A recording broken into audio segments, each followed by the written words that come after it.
মার্কিন president Donald Trump ও রুশ president Vladimir পুতিনের বৈঠকের আগে ইউক্রেনের পূর্বাঞ্চলে নতুন করে অগ্রসর হয়েছে রাশিয়ার সেনারা। এমন পরিস্থিতিতে দনবাস অঞ্চল ছেড়ে দেওয়ার প্রস্তাব প্রত্যাখ্যান করেছেন ইউক্রেনের প্রেসিডেন্ট ভলোদিমির জেলেনস্কি। এদিকে হোয়াইট হাউস বলছে বৈঠকে ট্রাম্প কেবল শ্রোতার ভূমিকায় থাকবেন। অন্যদিকে পরবর্তীতে পুতিন ও জেলেনস্কিকে নিয়ে আলোচনায় বসতে চাইছেন মার্কিন প্রেসিডেন্ট। ট্রাম্প পুতিন শীর্ষ সম্মেলনের ঠিক আগে দিয়ে ইউক্রেনের পূর্বাঞ্চলে সামরিক তৎপরতা বাড়িয়েছে রাশিয়া।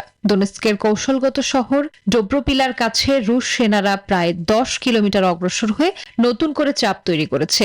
বিশ্লেষকদের মতে আলোচনার টেবিলে সুবিধাজনক অবস্থান নিতেই মস্কোর এই কৌশল। এমন পরিস্থিতিতে 1 ইঞ্চি জমিও ছাড় না দেওয়ার হুঁশিয়ারি দিয়েছেন ইউক্রেনের প্রেসিডেন্ট ভলোদিমির জেলেনস্কি।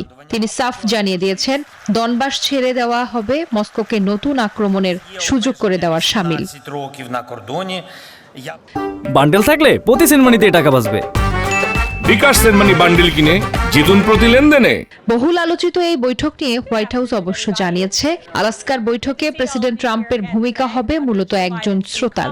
বৈঠকে ইউক্রেন না থাকায় প্রেসিডেন্টের জন্য এটি পরিস্থিতি বোঝার একটি কৌশল।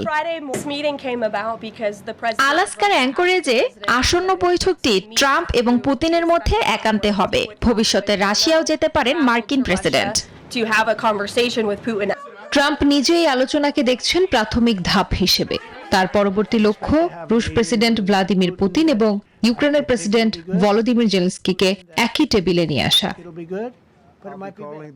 Desk report, news 24।